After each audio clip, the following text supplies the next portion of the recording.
This video set of notes covers programming example on page 198 of your textbook, calculating total cost of items. In this section, we are developing programs with programmer-defined functions. Now, the first thing to remember about functions, it's like a mini program, often referred to as a subprogram. Our designing strategy is we're going to be continuing to think in an IPO fashion.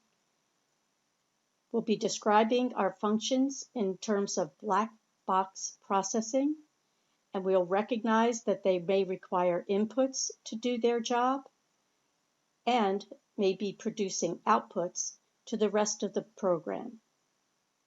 Our first programming example is rather simple. We obviously could do this as a standalone program, but we are going to take a look at it using functions. Now, three considerations when we actually code the functions are what, how, and when. And these will translate into our function declaration that describes what the function needs to look like, our definition of the function, which will be the actual code for how the function does its processing, and third, when do we use it? When is it called in the program?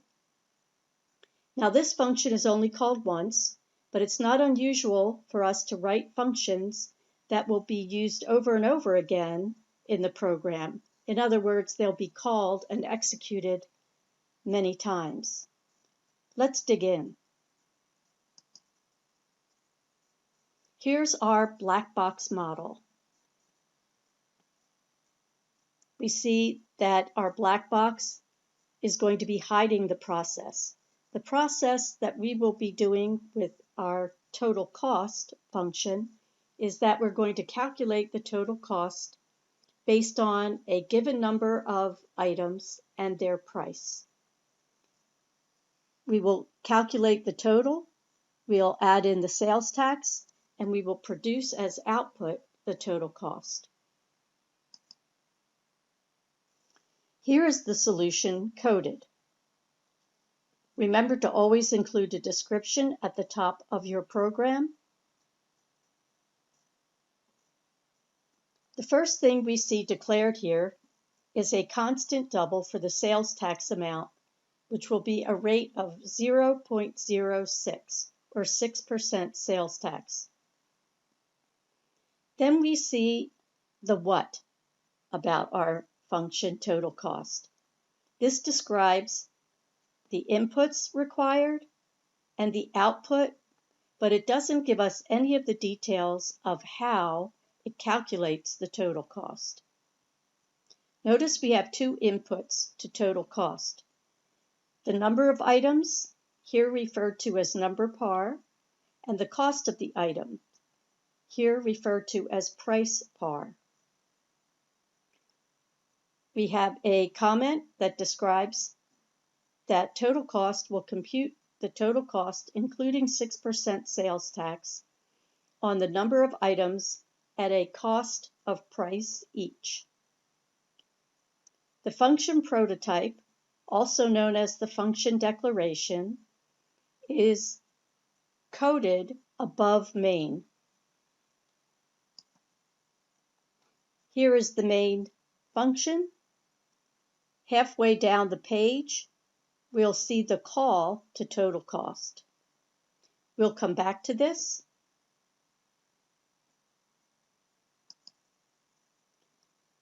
Below the function main, we see the definition for total cost. The header of the function definition looks a lot like the prototype, but it does not have a semicolon. Instead, it has the actual code that will be executed when the function is called. This is a simple function. It has a parameter that comes in for the number of items, a second parameter that's brought in for the price per item. Inside the function, we have one local variable named subtotal. This is type double. And the subtotal will be the price times the number of items. So price par times number par. And then we use that to calculate the total cost by adding to it the subtotal times the sales tax. Let's go back and look at the main again. The main function has a price, a bill, which will contain the final cost, and number, which will refer to the number of items.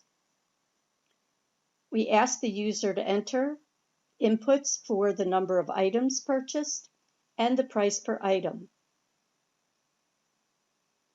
Then we call the function totalCost, passing to it as inputs the number of items purchased and the price per item. totalCost will return as output the total cost. That will be assigned to bill, and then we print out the final bill using the set iOS fixed show point and precision set to 2 so that it looks like money should look, the number of items, the price, and the final bill. Here is some sample output. Enter the number of items purchased, 3. Enter the price per item, 10 for $10. And the output reported is 3 items at $10 each. The final bill, including tax, is $31.80. The output we're looking at is produced from the main function.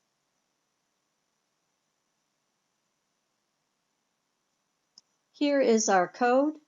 Notice the layout. The constants and the function prototypes all come before main. This is necessary so that the compiler can do its type checking for us. Constants should be declared as global because usually many parts of the program will need to have access to the constants. This is fine because being constant means it can't be changed. So we don't need to worry about different parts of the program changing the value of sales tax. It also is easy to find here at the top of the program. The function prototypes follow the constants, and these tell us what the functions look like in terms of their inputs, outputs, and a description of what the process will be. We see here 2 inputs, an integer for the number of items, and a double for the price per item. The inputs to the functions always go inside the parentheses.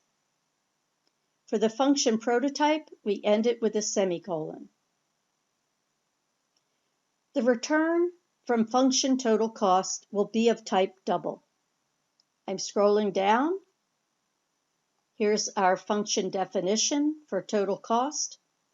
Again, note it has 2 inputs, an integer and then a double.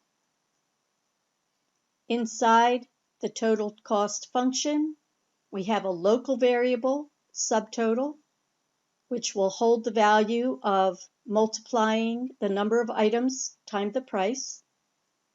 And then we add to the subtotal times the sales tax.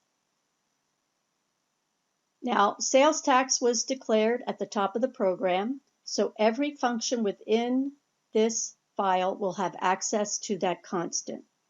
Then we return that value. The return serves 2 purposes. 1, it will now exit and 2, it returns the value that we calculated here for the total cost as output to the main function.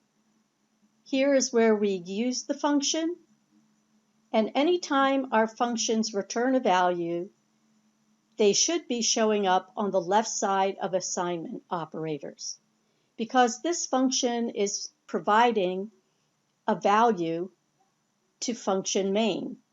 This was the calculated total cost for the items purchased. We use that value to assign it to the bill, and then we neatly print out the information regarding the number of items at the price and the final bill, including tax.